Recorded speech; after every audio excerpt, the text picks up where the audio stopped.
Welcome to be bright channel. आज की इस वीडियो में हम नाइन्थ क्लास फिजिक्स के chapter number 1 physical quantities and their measurement के एक्सरसाइज प्रॉब्लम न्यूमेरिकल्स को सॉल्व करेंगे। ये इस चैप्टर की सेकंड वीडियो है। इससे पहले हमने फर्स्ट पार्ट के अंदर फर्स्ट 5 न्यूमेरिकल्स को कवर किया था 1.1 से लेकर 1.5 तक, जबकि इस सेकंड पार्ट के अंदर हम 1.6 से लेकर 1.10 तक जो न्यूमेरिकल हैं एक्सरसाइज के उनको सॉल्व करेंगे। तो चलिए वीडियो को स्टार्ट करते हैं। 1.6 न्यूमेरिकल की स्टेटमेंट को रीड करते हैं। On closing the jaws of a vernier caliper, zero of the vernier scale is on the right to its main scale such that fourth division of its vernier scale coincide with one of the main scale division. Find its zero error and zero correction. अब यहाँ पर सादा अल्फाज में मैं आपको बता देता हूँ कि एक वर्नियर कैलिपर हमारे पास है जिसके ज़रिए से रीडिंग ली गई है, और वर्नियर कैलिपर के अंदर हमारे पास दो तरह के स्केल होते हैं। एक को मेन स्केल कहा जाता है जबकि दूसरे को वर्नियर स्केल कहा जाता है। तो यहाँ पर जो मेन स्केल है, वर्नियर स्केल की जो रीडिंग है वो वर्नियर स्केल की जो ज़ीरो है वो मेन स्केल के फोर्थ डिवीजन के साथ कोइंसाइड करती है।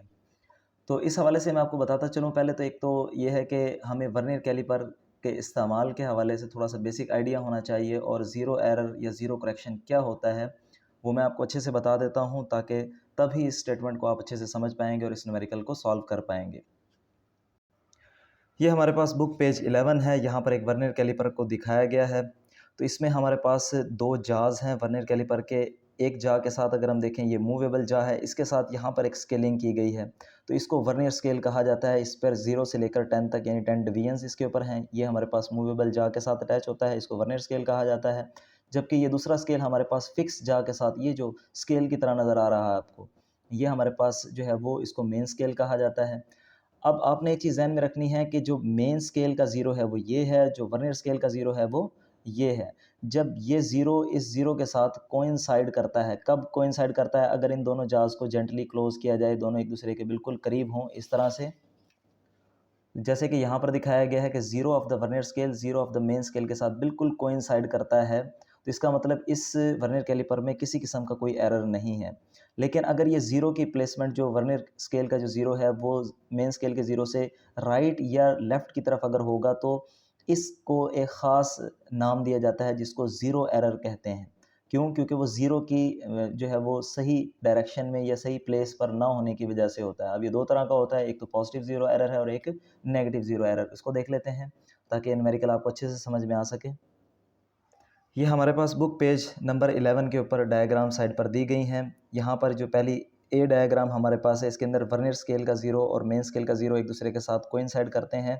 तो यहाँ पर जो ज़ीरो की वजह से जो एरर है वो नहीं होगा, यानी नो ज़ीरो एरर, क्योंकि ज़ीरो जो है वो वर्नियर स्केल की मेन स्केल के साथ जो है वो कोइंसाइड करती है। उसके बाद जैसे कि मैंने आपको बताया कि दो तरह के हमारे पास ज़ीरो एरर होते हैं, एक पॉजिटिव और एक नेगेटिव। उनको देख लेते हैं नीचे डायग्राम के अंदर। तो ये हमारे पास पॉजिटिव ज़ीरो एरर है। इसका कैसे पता चलेगा हमें? अगर वर्नियर स्केल का ज़ीरो मेन स्केल के ज़ीरो से राइट साइड पर अगर चला जाए, तो हमारे पास जो है वो पॉजिटिव ज़ीरो एरर होगा। इसका मतलब ये है कि जितनी रीडिंग जो आगे की तरफ चली गई है, यानी ये ज़ीरो जितना आगे की तरफ चला गया, अगर हमने सही रीडिंग लेनी है तो उसको उतना ही क्या करना पड़ेगा, जितना रह गया है उसको प्लस करना पड़ेगा। तो आपने ये ध्यान में रखना है कि अगर वर्नियर स्केल का ज़ीरो मेन स्केल के ज़ीरो से राइट साइड पर चला जाए तो हमारे पास पॉजिटिव ज़ीरो एरर होगा। और इसी तरीके से नेक्स्ट हमारे पास जो है वो सी डायग्राम हमारे पास नीचे मौजूद है। इसमें अगर हम देखें, इसमें वाज़े तौर पर तो यहाँ पर नहीं दिखाया गया।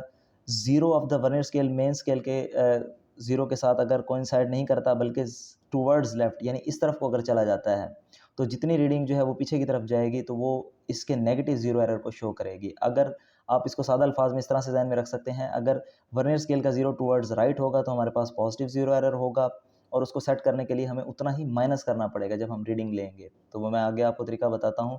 जबकि अगर ये zero of the vernier scale अगर हमारे पास मेन स्केल के ज़ीरो से टुवर्ड्स लेफ़्ट चला जाएगा, तो यहाँ पर हमारे पास नेगेटिव ज़ीरो एरर होगा। तो रीडिंग को सही करने के लिए हमें उतना ही उसके अंदर प्लस करना पड़ेगा, यानी इसको करेक्ट करने के लिए। अब हम क्वेश्चन की तरफ आते हैं ताकि स्टेटमेंट हमें अच्छे से समझ में आए। अब उम्मीद है कि आपको पॉजिटिव और नेगेटिव ज़ीरो एरर के हवाले से अच्छी तरीके से समझ में आ चुकी है। जैसे कि अब यहाँ पर स्टेटमेंट के मुताबिक अगर हम देखें, तो जो वर्नियर स्केल का जो ज़ीरो हमारे पास है वो ऑन द राइट साइड है। अगर राइट साइड हमारे पास है तो वो कौन सा एरर होगा हमारे पास? पॉजिटिव ज़ीरो एरर होगा वो हमारे पास। तो कितना ज़ीरो एरर होगा वो पॉजिटिव? तो उसके लिए हमें एक तरीका हमें जो है वो जहन में रखना है कि जो वर्नियर स्केल की रीडिंग मेन स्केल की जो लाइन के साथ जिस डिवीजन के साथ वो कोइंसाइड करेगी, यानी यहाँ पर जैसे कि उसने बताया कि फोर्थ डिवीजन के साथ वो कोइंसाइड करती है, तो एक चीज़ तो ये क्लियर होगी क्योंकि वो राइट साइड पर है तो पॉजिटिव जीरो एरर है। और दूसरा ये कि फोर्थ डिवीजन के साथ अगर वो कोइंसाइड करती है तो हम जो इसका देखेंगे जीरो एरर कितना है, तो उसको हमेशा हम वर्नियर कैलिपर के लीस्ट काउंट से उसको मल्टीप्लाई करके फिर उसको लिखेंगे। और दूसरा हमें ये कहा गया है कि हमने उसके साथ ही एक तो ज़ीरो एरर फाइंड आउट करना है कितना है, और फिर ज़ीरो करेक्शन भी करनी है। यानी अगर ज़ीरो को करेक्ट करने के लिए, रीडिंग को करेक्ट करने के लिए जो ज़ीरो एरर है उसमें से हम क्या कर देंगे, उसको निकाल देंगे। तो एक चीज़ आपने ध्यान में रखनी है, राइट साइड पर है तो पॉजिटिव ज़ीरो एरर, और उसको अगर करेक्ट करना है तो क्योंकि ये पॉजिटिव ज़ीरो एरर है तो करेक्ट करने के लिए हमें उतना ही जितना हमारे पास ज़ीरो एरर आएगा उसको उतना ही क्या करना पड़ेगा, माइनस करना पड़ेगा। उम्मीद है कि आपको स्टेटमेंट अच्छे से समझ में आ गई होगी। अब इसकी जो है वो सॉल्यूशन की तरफ हम जाते हैं। तो क्वेश्चन के स्टेटमेंट के मुताबिक आपने सबसे पहले गिवन डाटा को अरेंज करना है। यहाँ पर आप लिख देंगे zero of the vernier scale is on the right side to its main scale. ये आपने स्टेटमेंट लिखने के बाद आप देखेंगे कि कौन सी डिवीजन जो है वो कोइंसाइड करती है। जैसे कि बुक स्टेटमेंट के मुताबिक फोर्थ डिवीजन जो है वो कोइंसाइड करती है, तो आपने क्या मालूम करना है, टू फाइंड में हम लिखेंगे ज़ीरो एरर हमने फाइंड आउट करना है वो कितना है, और ज़ीरो करेक्शन हमने जो है वो फाइंड आउट करनी है। तो जैसे कि मैंने आपको बताया कि हमारे पास जो है वो राइट साइड पर है वर्नियर स्केल की जो ज़ीरो है मेन स्केल से, तो इसका मतलब पॉजिटिव ज़ीरो एरर हमारे पास होगा। तो इसी लिहाज से हम सोल्यूशन में यहाँ पर लिखेंगे as we know that if zero of the main scale is on the right side so there will be positive zero error. तो यहाँ पर कौन सा एरर होगा, पॉजिटिव ज़ीरो एरर। तो अब यहाँ पर इसका सोल्यूशन हम देखते हैं मज़ीद। तो जैसे मैंने आपको बताया था कि जो डिवीजन उसकी कोइंसाइड करती है उसको लीस्ट काउंट से मल्टीप्लाई करेंगे, तो यहाँ पर हम लिखेंगे least count of vernier caliper, short form में मैंने लिखा है, जो कि हमारे पास होता है 0.01 सेंटीमीटर या 0.1 मिलीमीटर भी हम ले सकते हैं। और यहाँ पर मैंने सेंटीमीटर इसलिए लिया है क्योंकि हमारे पास जो बुक में जो आंसर है वो सेंटीमीटर में गिवन है। तो ज़ीरो एरर कितना हमारे पास होगा, least count multiply by division जो कोइंसाइड करती है। डिवीजन कोइंसाइड वो हमारे पास 4 है, लीस्ट काउंट हमारे पास 0.01 है, तो इसके साथ मल्टीप्लाई करेंगे तो हमारे पास जो आएगा वो 0.04 होगा। और क्योंकि वो राइट साइड पर है तो क्या होगा, हमारे पास पॉजिटिव ज़ीरो एरर होगा। तो इस तरह से हमने ज़ीरो एरर को फाइंड आउट कर रही है वो कितना है। उसके बाद ज़ीरो करेक्शन, यानी उसकी रीडिंग को करेक्ट करने के लिए जो ज़ीरो की वजह से एरर आया था, जैसे कि मैंने आपको बताया था अगर वो पॉजिटिव ज़ीरो एरर है तो उतना ही हम उसमें से क्या कर देंगे, माइनस कर देंगे, ताकि जो हमारे पास इन दोनों का इफेक्ट है वो कैंसिल होकर ज़ीरो आ जाए। हम ये अज्यूम कर लेंगे जब ये कैंसिल होंगे कि ज़ीरो जो है वो मेन स्केल के ज़ीरो के साथ जो है वो कोइंसाइड कर जाएगा। उसके बाद नेक्स्ट न्यूमेरिकल हम देखते हैं। नेक्स्ट न्यूमेरिकल हमारे पास है 1.7। A screw gauge has 50 divisions on it's circular scale. The pitch of the screw gauge is 0.5 millimetre. What is it's least count. तो अब यहाँ पर हमें ये कहा गया है कि एक हमारे पास स्क्रू गेज है जिसकी 50 डिवीजन्स हैं सर्कुलर स्केल के ऊपर, और उस स्क्रू गेज की जो पिच हमारे पास है वो 0.5 मीटर है। What is it's least count, तो इसका लीस्ट काउंट कितना होगा इसको हमने फाइंड आउट करना है। थोड़ा सा हम स्क्रू गेज की जो है वो कंस्ट्रक्शन को देखेंगे किस तरह से है, ताकि हम स्टेटमेंट को अच्छे से समझ पाएँ। उसके बाद हम क्वेश्चन का सॉल्यूशन देखेंगे। ये हमारे पास बुक पेज है 15, इसके ऊपर यहाँ पर एक स्क्रू गेज दिखाया गया है। तो इसके हवाले से मैं आपको बताता चलूँ कि ये हमारे पास इसके ऊपर भी जैसे कि वर्नियर कैलिपर के ऊपर दो हमारे पास स्केल होते हैं। एक ये जो स्केल हमारे पास ये है, इसको हम मूव करवा सकते हैं, इस तरह से रोटेट करवा सकते हैं, घुमा सकते हैं, जिस तरीके से मैं पेंसिल को घुमा रहा हूँ। तो ये हमारे पास सर्कुलर स्केल होगा जो बुक में दिखाया गया है। इस स्क्रू गेज के जो सर्कुलर स्केल की डिवीजन है वो 100 है, जबकि जो क्वेश्चन में कहा गया है वो हमारे पास 50 है। और ये हमारे पास मेन स्केल है जो कि ये इसकी बॉडी के साथ अटैच होता है। अब हम ये देख लेते हैं कि हमने लीस्ट काउंट मालूम करना है, जबकि उसमें एक और टर्म का जो है वो इस्तेमाल हुआ है, एक लफ्ज़ आया है पिच। तो पिच के हवाले से मैं आपको बताता चलूँ कि हमारे पास जो पिच होती है,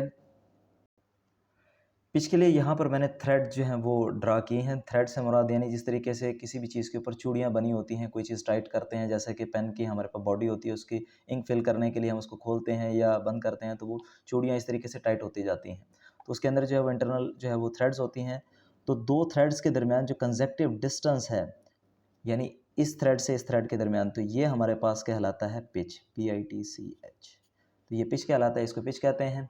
तो ये उम्मीद है कि आपको इसके हवाले से जो बेसिक नॉलेज था वो क्लियर हो चुका है। अब हम इसके सॉल्यूशन की तरफ जाते हैं इस क्वेश्चन के। तो सबसे पहले तो हम गिवन डाटा को अरेंज कर लेंगे। Number of division on circular scale जो कि हमें दी गई हैं 50 हैं। पिच ऑफ स्क्रू गेज हमारे पास 0.5 मिलीमीटर है। दो कंसेक्टिव थ्रेड के दरमियान जो डिस्टेंस है, जैसे कि मैंने अभी आपको बताया है, इनके दरमियान जो डिस्टेंस है वो कितना है, 0.5 मिलीमीटर का है। उसके बाद हमने फाइंड क्या करना है, टू फाइंड, हमने लीस्ट काउंट जो है वो फाइंड आउट करना है उस स्क्रू गेज का। तो हमारे पास जो है वो फार्मूला उसके लिए क्या होता है, उसके लिए एक हेडिंग देंगे, we know that least count का फार्मूला हमारे पास स्क्रू गेज के लिए होता है pitch of the screw gauge divided by number of division on circular scale. ये आपने फार्मूला जहन में रखना है। उसके बाद अब इसके मुताबिक डाटा को हम जो है इसके अंदर पुट करेंगे। Pitch of the screw gauge हमारे पास 0.5 मिलीमीटर थी और number of division on circular scale हमारे पास 50 थी। तो अब 0.5 डिवाइड बाय अगर हम 50 करते हैं तो वो हमारे पास जो आंसर आएगा वो आएगा 0.01 मिलीमीटर। तो इस तरह से जिसका जो आंसर है वो हमने फाइंड आउट कर लिया। और अगर बुक के लिहाज से अगर इसको हम देखें तो अगर सेंटीमीटर में हमने कन्वर्ट करना है तो इसको हम डिवाइडेड बाय जो है वो 10 कर देंगे। तो उससे क्या होगा, पॉइंट जो है वो एक डिजिट जो है वो यानी पॉइंट एक डिजिट आगे एक्सीड कर जाएगा, बढ़ जाएगा, ठीक है, इस तरफ को। तो इसका लिस्ट काउंट जो है वो 0.01 मिलीमीटर में और 0.01 सेंटीमीटर में होगा। उसके बाद नेक्स्ट न्यूमेरिकल देखते हैं। नेक्स्ट न्यूमेरिकल हमारे पास 1.8 है। Which of the following quantities have 3। अब यहाँ पर इस क्वेश्चन का अगला पार्ट देख लेते हैं। वो कहता है कि इनमें से कौन सी ऐसी क्वांटिटीज़ हैं जिनके अंदर सिग्निफिकेंट फिगर्स की तादाद जो है वो 3 है। तो यहाँ पर ऑप्शन हमारे पास गिवन है ए, बी, सी और डी। तो थोड़ा सा पहले तो सिग्निफिकेंट फिगर्स क्या होते हैं इसके हवाले से जान लेते हैं ताकि इन क्वेश्चंस को सॉल्व करने में हमें आसानी हो। इसके रूल्स को देख लेते हैं। ये हमारे पास बुक पेज नंबर 21 के ऊपर सिग्निफिकेंट फिगर्स को फाइंड आउट करने के लिए, आइडेंटिफाई करने के लिए कुछ रूल्स जो है वो यहाँ पर गिवन है। तो इसमें थोड़ा सा मैं आपको बता देता हूँ कि जो नॉन ज़ीरो डिजिट होते हैं यानी जो ज़ीरो ना हो वो हमेशा सिग्निफिकेंट होते हैं, अहम होते हैं। उसके अलावा अगर कोई ज़ीरो, जैसे कि यहाँ पर अगर हम देखते हैं नॉन ज़ीरो डिजिट के दरमियान में आ जाए, जैसे कि यहाँ पर दिखाया गया है, तो ये भी क्या होगा, सिग्निफिकेंट होगा। उसके बाद वो कहता है कि zero on the left side of the decimal place. ये हमारे पास पॉइंट है, इसके लेफ़्ट साइड पर यहाँ पर अगर कोई ज़ीरो हमारे पास आ जाती हैं या इस तरफ ये वाली सारी ज़ीरो जो ये क्योंकि राइट साइड लेफ़्ट साइड पर हमारे पास हैं, ये स्पेसिंग पर्पज़ के लिए हैं या वैल्यू को जो है वो एडजस्ट करने के लिए हम इन ज़ीरोज़ का इस्तेमाल करते हैं। तो ये हमारे पास जो है वो नॉन सिग्निफिकेंट होंगी। उसके बाद जो लास्ट इसका पॉइंट है, बल्कि थर्ड पॉइंट हमने स्किप कर दिया है, फाइनल और एंडिंग ज़ीरो जैसे कि यहाँ पर हैं, ये हमेशा क्या होती हैं, सिग्निफिकेंट होती हैं। लेफ़्ट साइड वाली जो ज़ीरो इस तरफ हैं, ये वाली हमारे पास क्या होंगी, नॉन सिग्निफिकेंट होंगी। और इसके अलावा कहता है कि अगर हमारे पास एक होल नंबर है, जैसे कि फ़र्ज़ किया हमारे पास 200 हम लिख रहे हैं, तो इसमें जो ये फाइनल और एंडिंग ज़ीरो हैं, ये मे और मे नॉट सिग्निफिकेंट हो सकती हैं, ये डिपेंड करता है कंडीशन के ऊपर। लेकिन आपने ये चीज़ ध्यान में रखनी है, आपने इनको सिग्निफिकेंट ही कंसीडर करना है। अगर स्टैंडर्ड फॉर्म में हम लिखेंगे या साइंटिफिक नोटेशन में लिखेंगे, फिर इन ज़ीरो को नहीं लिखा जाता, लेकिन सिग्निफिकेंट फिगर के तौर पर जब हम इसको काउंट करेंगे, तो इनको हमें लाज़मी काउंट करना पड़ेगा। तो अब क्वेश्चन की तरफ बढ़ते हैं। क्वेश्चन में हमारे पास क्या वैल्यूज़ हैं। अब क्वेश्चन के मुताबिक यहाँ पर जो है मैंने वैल्यूज़ को लिखा है। तो ऑप्शन ए हमारे पास है, इसके अंदर 3.0066 मीटर। अब इसमें सिग्निफिकेंट फिगर्स हमने देखने हैं। तो इसमें अगर देखें तो हमारे पास नॉन ज़ीरो डिजिट तो ऑलवेज सिग्निफिकेंट होते हैं। तो ये 3 जो है 366 ये तो सिग्निफिकेंट होंगे और उसके अलावा जो zero between the significant figures अगर हैं हमारे पास तो वो भी क्या होंगे, सिग्निफिकेंट होंगे।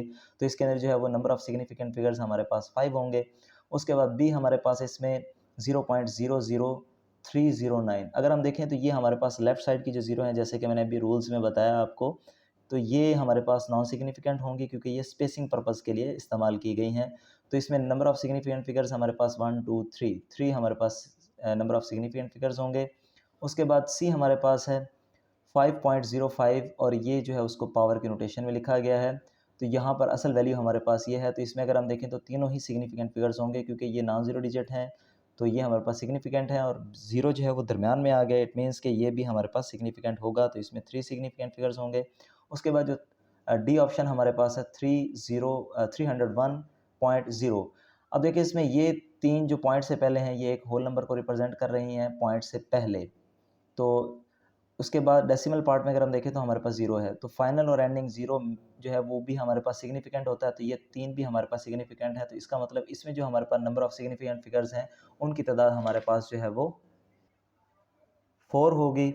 अब जैसा कि क्वेश्चन में ये पूछा गया था कि वो कौन-सी वैल्यूज़ हैं जिनके अंदर हमारे पास 3 सिग्निफिकेंट फिगर्स हैं, तो वो हमारे पास एक तो बी में है और दूसरा सी जो हमारे पास जो वैल्यू गिवन थी क्वेश्चन के अंदर, ये दो ही ऑप्शन, ये दो ही वैल्यूज़ हमारे पास ऐसी हैं जिनके अंदर 3 सिग्निफिकेंट फिगर्स हम मौजूद हैं। उसके बाद नेक्स्ट क्वेश्चन देखते हैं। नेक्स्ट क्वेश्चन हमारे पास है 1.9, what are the significant figures in the following measurement. अब इस क्वेश्चन के अंदर भी हमसे जो है वो सिग्निफिकेंट फिगर्स के हवाले से पूछा गया है, तो हमने बिल्कुल उन्हीं रूल्स को इस्तेमाल करते हुए इनके सोल्यूशन को जो है वो लिखना है। तो देख लेते हैं इसका सोल्यूशन को। तो क्वेश्चन ए हमारे पास है 1.009 मीटर। तो इसमें अगर हम देखें तो ये सारे के सारे सिग्निफिकेंट फिगर्स होंगे। उम्मीद है रूल्स जो हैं वो आपको अच्छे से समझ में आ चुके हैं, तो मुझे दोबारा जो है वो एक्सप्लेन करने की ज़रूरत नहीं है। इसमें 4 सिग्निफिकेंट फिगर्स होंगे। इसमें अगर हम देखें तो ये 3 जो हमारे पास ज़ीरोज़ हैं ये हमारे पास नॉन सिग्निफिकेंट होंगी क्योंकि ये लेफ़्ट साइड पर हैं और for the purpose of spacing हैं। जबकि ये 3 हमारे पास जो लास्ट में हैं ये सिग्निफिकेंट फिगर्स होंगे, तो इसमें जो हमारे पास नंबर ऑफ़ सिग्निफिकेंट फिगर्स हैं वो 3 होंगे। इसी तरीके से यहाँ पर 1.66 मल्टीप्लाई बाय 10⁻⁻27 kg है, तो इसमें अगर हम देखें ये तो पावर के नोटेशन में लिखा गया है, तो ये हमारे पास तीनों ही सिग्निफिकेंट फिगर्स होंगे। उसके बाद हमारे पास जो लास्ट है 2001 सेकेंड, तो इसमें अगर हम देखें तो ये सारे ही सिग्निफिकेंट फिगर्स होंगे। नॉन ज़ीरो डिजिट तो सिग्निफिकेंट होंगे और zero between the significant figures वो भी क्या होंगे, सिग्निफिकेंट होंगे। तो इसमें हमारे पास जो नंबर ऑफ़ सिग्निफिकेंट फिगर्स हैं वो उनकी तादाद 4 होगी। उसके बाद नेक्स्ट क्वेश्चन जो इस चैप्टर का लास्ट क्वेश्चन है उसको देखते हैं एक्सरसाइज का। क्वेश्चन नंबर 10 हमारे पास है, a chocolate wrapper is 6.7 centimetre long and 5.4 centimetre wide. एक चॉकलेट रैपर हमारे पास है जिसकी लेंथ इतनी हमारे पास गिवन है और विड्थ हमारे पास चौड़ाई जो है वो इतनी गिवन है। Calculate its area up to reasonable number of significant figures. अब यहाँ पर हमें ये कहा गया है, एक तो हमने इसका कैलकुलेट करना है, एरिया कैलकुलेट करना है, और उसके बाद reasonable number of significant figures जो है वो आपने फाइंड आउट करने हैं। अब यहाँ पर आपने ज़हन में रखना है जो इसका आंसर हमारे पास आएगा वो डेसिमल फ्रैक्शन में आएगा और सारे ही नंबर जो है वो सिग्निफिकेंट होंगे, लेकिन उसने कहा है कि रीज़नेबल, यानी ऐसे नंबर्स सिग्निफिकेंट नंबर्स जो कि मतलब जो डाउटफुल ना हो। क्योंकि अगर हम देखते हैं जो सिग्निफिकेंट फिगर की डेफिनेशन है उसके मुताबिक ये है कि वन एस्टिमेटेड और डाउटफुल डिजिट और बाकी जितने भी जो डिजिट हैं उनको ऐड करने से जो है वो हमारे पास सिग्निफिकेंट फिगर की डेफिनेशन को आप रिवाइज भी कर लेंगे। इसी तरह से इसकी डेफिनेशन है, तो हमने इसमें क्या करना है, डाउटफुल डिजिट को निकाल देना है। बाकी जो हमारे पास नंबर्स होंगे वो हमारे पास रीजनेबल सिग्निफिकेंट फिगर्स होंगे। अब इसको हम देख लेते हैं किस तरह से इसका सोल्यूशन होगा। क्वेश्चन नंबर 10 के डाटा के मुताबिक यहाँ पर मैंने गिवन डाटा को अरेंज किया है। सबसे पहले लेंथ ऑफ रैपर एल से रिप्रेजेंट करेंगे 6.7 सेंटीमीटर, विड्थ ऑफ रैपर हमारे पास डब्ल्यू से रिप्रेजेंट करेंगे 5.4 सेंटीमीटर। टू फाइंड में हम लिखेंगे एरिया, हमने फाइंड आउट करना है। तो फार्मूला हमारे पास जो है वो एरिया के लिए, क्योंकि ये बेसिकली एक रेक्टेंगल हमारे पास होगा, तो रेक्टेंगल के अंदर एक लेंथ और दूसरा हमारे पास जो है वो ब्रेड्थ होगी या विड्थ भी हम कह सकते हैं। तो इसका हमारे पास फार्मूला होता है area is equal to length multiply by breadth या विड्थ। तो इन दोनों को हमने मल्टीप्लाई किया, मल्टीप्लाई करने से हमारे पास 36.18 सेंटीमीटर स्क्वायर इसका जो है वो आंसर आया है। जैसा कि स्टेटमेंट के मुताबिक हमसे पूछा गया है कि रीज़नेबल जो हमारे पास सिग्निफिकेंट फिगर्स हैं, वैसे तो ये सारे के सारे सिग्निफिकेंट हैं, तो रीज़नेबल जहाँ पर हम जो है वो डाउट नहीं कर सकते, ये हमारे पास जो होल वाली वैल्यू है सिर्फ इसको कंसिडर करेंगे, तो इसका एरिया जो है वो हमारे पास रीज़नेबल सिग्निफिकेंट फिगर्स के लिहाज से 36 सेंटीमीटर स्क्वायर होगा। उम्मीद है आपको मेरी वीडियो पसंद आई होगी। अगर आपको मेरी वीडियो पसंद आई है तो मैं आपसे गुजारिश करूंगा कि काइंडली मेरी वीडियो को लाइक करें, मेरे चैनल को सब्सक्राइब करें, ज़्यादा से ज़्यादा लोगों तक शेयर करें।